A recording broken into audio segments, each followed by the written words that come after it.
The first and bit of a solution to what Jareer alluded to previously with this question or brought up was the difference between active and passive recall. So, as you can read on the slide, active recall involves actively retrieving information from memory, while passive recall relies on simply reviewing or recognizing information without effort. Now, how do you do active recall? Just get a whiteboard, get a piece of paper, and just start writing everything you know.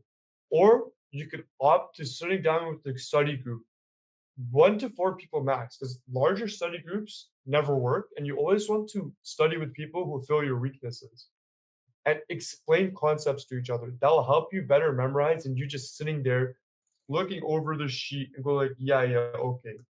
I know this, I know that. That will never work. Almost never. Unless you're like some borderline genius with what is it called again? Photographic memory. It's not gonna work. Now, active recall serves to actually reinforce the neural networks through retrieving the information. So a lot of people are going to complain, yeah, I try active recall, but it's so difficult. Like, how do I do this? Right? The thing is, studying is supposed to be hard. It is supposed to be difficult.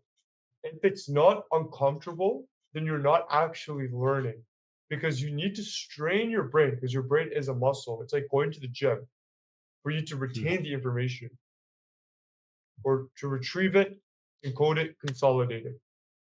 Mm. So basically, if there's no pain, there is no gain. Any Okay. questions?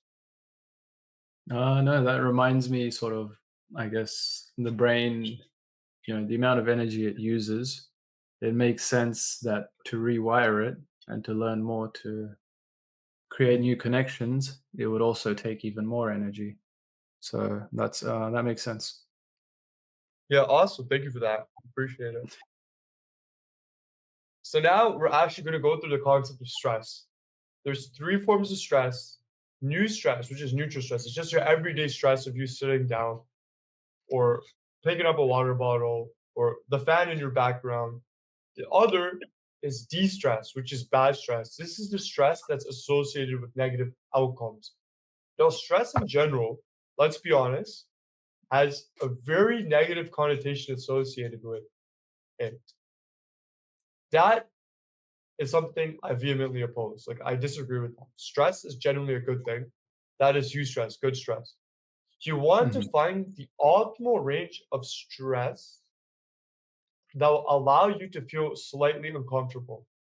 Now, what this will serve to do is it will translate to other aspects of your life. A, it'll make you more confident because you're getting more comfortable in stressful situations. If you slowly expose yourself by using exposure therapy, like every day you try a little bit more, a little bit more, a little bit more, your stress tolerance will build. And in general, Generation Z, our generation, let's be honest, Jareer, is Okay. one of the most, I don't want to use the word here due to YouTube demonetization policy, but it is one of the softest generations in existence. Think about the struggle our parents went through, our grandparents, and even the generations prior. They didn't know when they were going to survive. If they'll wake up, if they will wake up.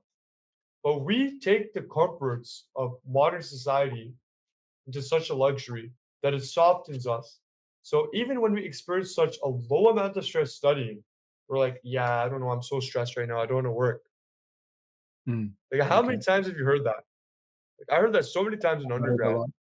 I think we've got a different stress tolerance. Yeah, I would agree with you. I would agree with you. Mhm. And Mhm. as we've alluded to, you can build that stress tolerance up. Everything starts with Yes. a growth mindset. It's not, I'm not good at this. I'm not good at this yet. But if I put Mm. in enough effort, if I'm persistent and consistent and committed enough, success will happen.